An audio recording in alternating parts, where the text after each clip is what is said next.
I think some of the papers that you had about thinking about education and dementia were really thoughtful and also helpful for a younger person who's thinking, what are the type of methods I can use to try to get more precise answers when it comes to this question? So maybe can you walk us through some of this research? The premise here is, well, this is actually like an incredible thing that happened in the United States from 1910 to 1960, 1950. We made massive investments in getting kids through high school. And that meant that we went from having, it would be very unusual for children to graduate from high school to having it being the norm. And that was accomplished in part by policy changes that changed the mandatory schooling.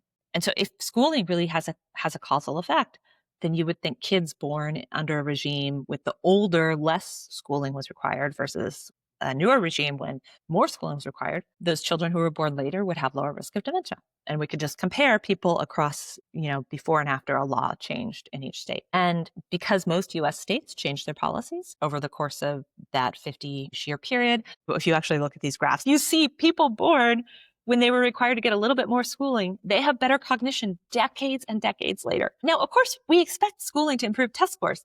It persists into late life, and it reduces our dementia risk.